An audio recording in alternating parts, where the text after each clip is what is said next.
Hey everyone, and welcome back to the channel. Today, I'm diving deep into a story that honestly, still makes my blood boil a little, but it also taught me some incredibly valuable lessons. We're talking about the time my boss fired me for absolutely no reason. And what happened next when I decided to fight back. This isn't just a story about getting fired.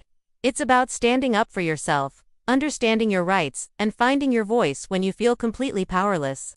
So, let's rewind to about 2 years ago. I was working at this company, let's call it Innovatic, for almost 5 years. I loved my job. I was a senior project manager, consistently exceeded my targets, had great relationships with my team, and honestly, thought I was on a solid career path there. ID just wrapped up a huge project that saved the company a ton of money and was actually looking forward to my performance review, expecting a promotion, or at least a significant raise. Everything seemed perfect on paper. My manager, let's call him Bob, had always been a bit aloof, but I figured that was just his management style. He was never overly warm, but I always delivered, and he never gave me any negative feedback. In fact, his feedback was usually quite positive, albeit brief. Then came Monday. I walked into the office, bright and early, grabbed my coffee, and sat down at my desk, ready to tackle the week. About an hour later, I got an email from HR, CC'd by Bob, asking me to come to a meeting in conference room B at 10 a.m. Now, typically, these meetings were scheduled well in advance, and I usually knew the agenda. This felt different. A cold knot started to form in my stomach. I tried to shake it off, thinking it was probably about a new company initiative or something equally mundane, but that feeling persisted. When I walked into conference room B, it wasn't just Bob and an HR representative there. There was also a legal advisor from the company's external counsel. That's when my heart truly sank. Bob, with a stone-cold expression, started by saying, "Thank you for coming. We've made a difficult decision regarding your employment." He then proceeded to inform me, in the most sterile, corporate language possible, that my employment was being terminated, effective immediately.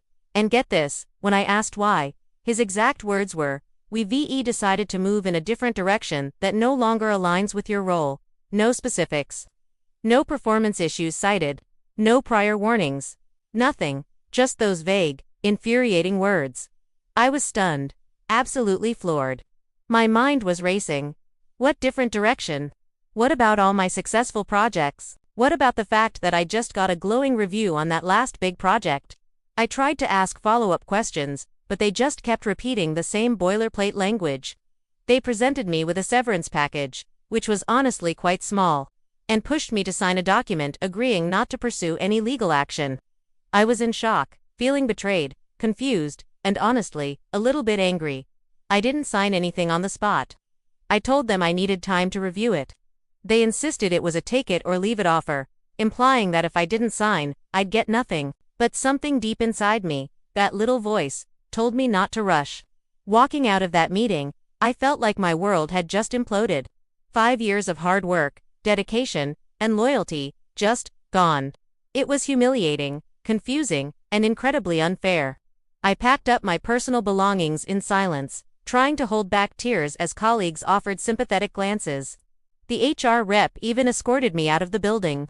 It felt like I was being treated like a criminal. That day was a blur of disbelief and raw emotion. I went home, called my partner, and just broke down. The idea of being unemployed, with no warning, no explanation, was terrifying. But after the initial shock wore off, a different emotion started to surface: determination. I knew, in my gut, that something wasn't right. I hadn't been given any reason, no poor performance reviews, no warnings, nothing that would justify such an abrupt termination. I started doing some research online. I looked up employment law in my state, specifically focusing on wrongful termination and at-will employment. That's when I realized I might actually have a case. Many states have at-will employment, meaning you can be fired for almost any reason, or no reason at all, as long as it's not an illegal one. But almost any reason doesn't mean any reason. There are protections against discrimination, retaliation, and breaches of contract. I decided to consult with an employment lawyer. I found one through a friend's recommendation, and she was incredible. In our first meeting, I laid out everything: my consistent performance, the lack of negative feedback, the vague reasons they gave, and the pressure to sign the severance agreement. She listened intently, asked a lot of questions, and then told me something crucial. While they didn't explicitly give an illegal reason, their complete lack of a legitimate business reason, coupled with my strong performance history, could indicate something else was at play, or at the very least, made their actions highly questionable. We started building my case. The first thing we did was gather all my performance reviews, emails praising my work, and any documentation showing my contributions to Innovate Tech. Luckily, I had a pretty good paper trail. I also started reaching out to former colleagues, cautiously, to see if they had noticed anything unusual or if there were any whispers about recent changes or specific reasons for layoffs that were publicly disclosed. This part was tricky, as I didn't want to jeopardize their jobs, but a few close friends were willing to share what they knew. It turned out, a younger, less experienced project manager had been hired just a few weeks before my termination, and guess what? He was quickly placed in a similar role to mine, overseeing a project I had originally championed. This raised a huge red flag for my lawyer. As my lawyer dug deeper, she uncovered a pattern. It seemed Innovated Tech had been quietly letting go of some of its older, higher-salaried employees, replacing them with newer, cheaper hires, particularly after Bob took over as my department head. This wasn't explicitly stated, of course, but the timing and circumstances surrounding my firing, combined with this pattern, strongly suggested age discrimination, or at the very least, a clear attempt to cut costs by targeting experienced employees. My lawyer informed Innovate Tech that we would be pursuing legal action for wrongful termination and potential age discrimination if they did offer a fair settlement. The company's initial response was to deny everything, claiming my termination was purely a business decision. But my lawyer was persistent.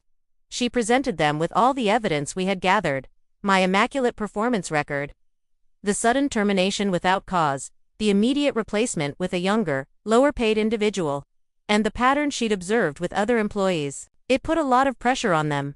They knew we weren't just going to roll over. After several weeks of negotiations, and a very tense mediation session, Innovate Tech finally came back with a much better offer. It wasn't just the original paltry severance. It was significantly more, covering lost wages, emotional distress, and legal fees. Critically, it also included a non-disparagement clause for both sides and a neutral reference, which was hugely important for my future job prospects. It was a fair settlement, and after discussing it extensively with my lawyer, I decided to accept it. The entire process was incredibly draining, both emotionally and financially, but it was also incredibly empowering. I learned so much about my own resilience and the importance of knowing your rights. I could have just walked away, taken the small severance, and let it go. But fighting back, even when it felt intimidating, was the right decision for me. It wasn't just about the money. It was about the principle of it.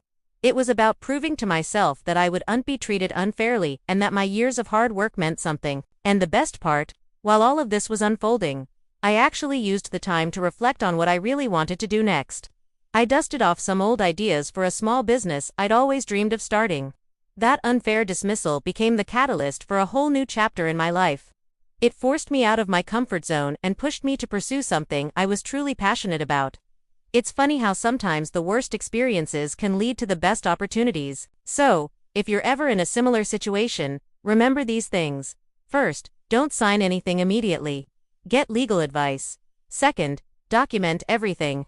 Keep records of your performance, emails, and any interactions that might be relevant. Third, understand your rights. Knowledge is power.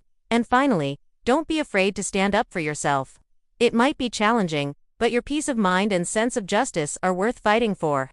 This journey taught me that even in the face of injustice, you have the power to turn the narrative around. It's not just about winning a lawsuit. It's about reclaiming your dignity and finding a path forward that truly serves you. Thank you so much for listening to my story today. I really hope it offers some perspective and encouragement to anyone going through a tough time with their employment. If you found this helpful or inspiring, please give this video a thumbs up. Subscribe to the channel for more stories and insights, and let me know in the comments below if you've ever had to fight for what's right in your career. Your experiences are valuable, and I'd love to hear them. See you in the next one.